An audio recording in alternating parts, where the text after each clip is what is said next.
হরে কৃষ্ণ সবাইকে। আমি এখন এসেছি শান্তিপুর অদ্বৈত ভবনে, তাই তো? এটা হচ্ছে মহাপ্রভু আছে এখানে।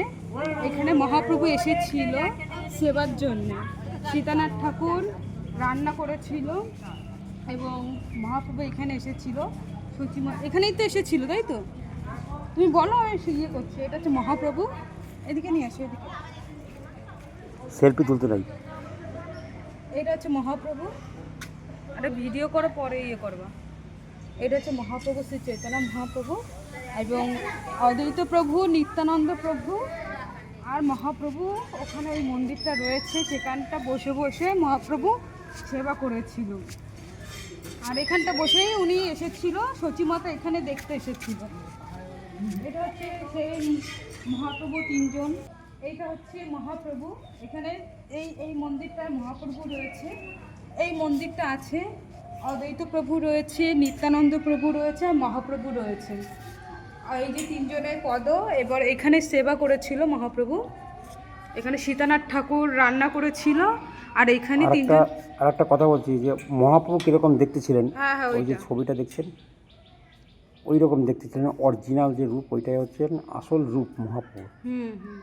আর বাদ বাকি ওখানে তিন প্রভু, মানে কি অদ্বৈত আচার্য আর হচ্ছে নিত্যানন্দ প্রভু আর শ্রী চৈতন্য মহাপ্রভু, এই তিন প্রভু মিলে মানে এখানে মানে যে মহামন্ত্র আমরা জপ করি সেই মহামন্ত্র জপ এই ধরাধামে নিয়েছিলেন। এইখানে প্রথম ভগবত ধাম থেকে নিয়েছিলেন।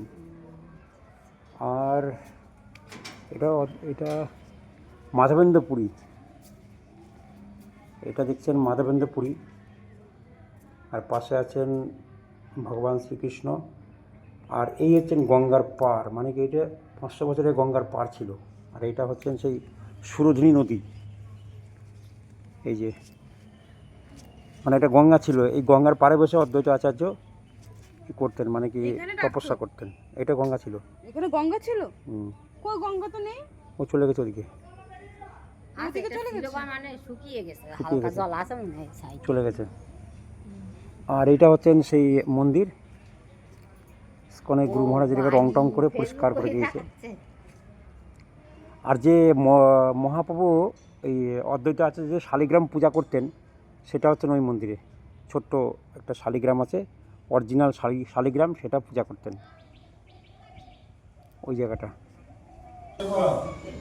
অদ্বৈত প্রভু যে শালিগ্রাম শিলা পুজো দিত সেটা কোথায়? আর যারা প্রসাদ পেতে চান তারা এখানে এসে যোগাযোগ করতে পারেন।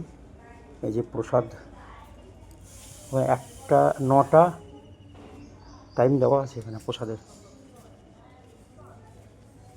এই যে সকাল, দুপুর, সন্ধ্যা 9টা, 1টা, 7টা।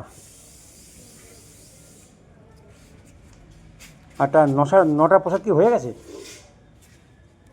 নিত্যানন্দ প্রভু মহাপ্রভুকে বৃন্দাবনের কথা বলে এখানে নিয়ে এসেছিল এবং মহাপ্রভু তো পাগল ছিল বৃন্দাবনে যাওয়ার জন্য, এবং সচিমাতাও নিমাই নিমাই বলে কাজল, এবং মহাপ্রভুকে দেখার জন্য সচিমাতা খুবই ইচ্ছা ছিল। তার জন্য নিত্যানন্দ প্রভু মহাপ্রভুকে এখানে এনে বসেছিল, নিমাই বসেছিল, আর সচিমাতা এসে তাকে দর্শন করলো।